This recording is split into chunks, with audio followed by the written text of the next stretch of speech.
Hello, आप लोगों को मैं विशेष बात बताना चाहता हूँ कि आप लोग मुझे शायरन कह रहे हो, जबकि मैं कोई शायरन नहीं हूँ। मैं केवल आध्यात्मिक ज्ञान का ज्ञाता हूँ। ऐसा आध्यात्मिक ज्ञान जानता हूँ जो कोई पुरुष 200-400 वर्ष के बाद ही पैदा होता है। ऐसा पुरुष मैं हूँ, पर शायरन नहीं हूँ। जैसे आप लोग इंतज़ार कर रहे हो उस शायरन का, मैं भी इंतज़ार कर रहा हूँ। समय का भी इंतज़ार करता हूँ और उस शायरन का भी इंतज़ार कर रहा हूँ। पर आने वाला समय बहुत ही विकट और विकराल होने वाला है, जिसमें लोगों को तो ये भी पता नहीं रहेगा कि मैं कहाँ जाऊँ और कहाँ पर छुप जाऊँ जिससे मेरी जान की रक्षा हो।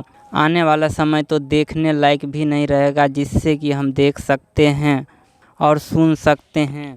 देखने में भी बहुत मुश्किल होगा। आँखों के सामने यदि घटना घट जाए तो वह देखने लायक नहीं रहेगा, उसे आंसू से भर जाएगा और कोई देखने की भी साहस नहीं करेगा। ऐसी विचित्र घटना होगा। रोते चिल्लाते मनुष्य को देखते हुए अपनी भी कलेजा फट जाएगा।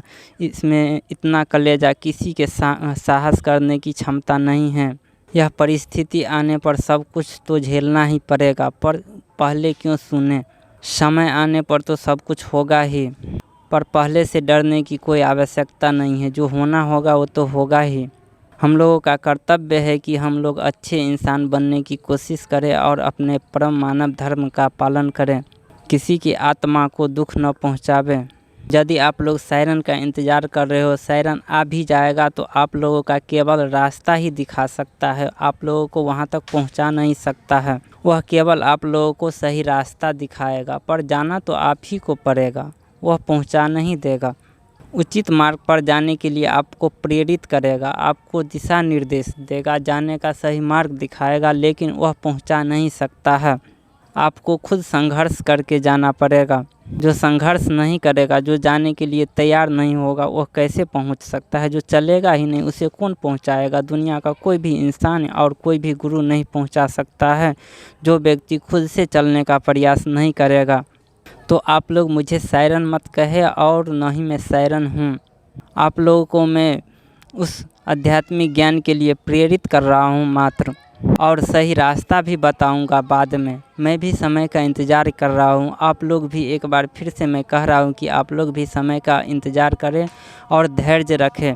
बहुत पहले भी आध्यात्मिक गुरु होते थे, लेकिन वो परीक्षा लेते थे तो सिर्फ धैर्य का परीक्षा लेते थे कि आप में कितना बड़ा धैर्य है। पहले का आध्यात्मिक गुरु किसी फूटे हुए घड़ा में पानी भरने के लिए बोल देते थे। फूटा हुआ घड़ा में जो शिष्य उसका पानी भरते भरते थक जाता था, 2 घंटा 4 घंटा लगाता था, भर दिन पानी भरते रहता था, यह जानते हुए कि यह फूटा हुआ घड़ा है, इसमें पानी कभी नहीं भरेगा क्योंकि यह निकल ही जाएगा नीचे से। फिर भी वह भरता था क्योंकि उसके गुरु का आदेश दे दिया था, और गुरु का आज्ञा का पालन करना उसका प्रथम कर्तव्य होता था। जो शिष्य इस मूर्खता को देख करके भाग जाता था उसे ज्ञान नहीं प्राप्त होता था, परंतु जो शिष्य इस मूर्खता को देखते हुए भी गुरु को आदेश मान करके इसको पालन करता था और भरता ही रहता था, तो उसे लास्ट में आकर के उसकी धैर्य की परीक्षा समाप्त हो जाता था जब उसके गुरु आता था, और वह गुरु अपना शिष्य उसे बना लेता था क्योंकि उसमें धैर्य था। क्योंकि सुबह से शाम तक खाली घड़ा का भरना किसी अधैर्य आदमी का काम नहीं है, धैर्यवान व्यक्ति का काम है। जिसके पास धैर्य रहेगा वही यह काम कर सकता है। इसीलिए पहले का जो गुरु, आध्यात्मिक गुरु होता था, सबसे पहले धैर्य की परीक्षा लेते थे। जिसमें धैर्य रहेगा वही वहाँ तक पहुँच पाएगा, अन्यथा नहीं पहुँच पाएगा, क्योंकि यह कोई साधारण काम नहीं होता है। तो हमें आप लोगों से आग्रह है कि आप लोग धैर्य बना के रखें और समय का इंतज़ार करें। मैं आगे आने वाला वीडियो में और जानकारी मैं दूंगा। तब तक के लिए धन्यवाद। मेरे चैनल्स को सब्सक्राइब कीजिए और बहुत ज़्यादा से ज़्यादा आदमियों तक इसे ज्ञान को पहुंचाने की कोशिश करें। धन्यवाद। हेलो, आप लोग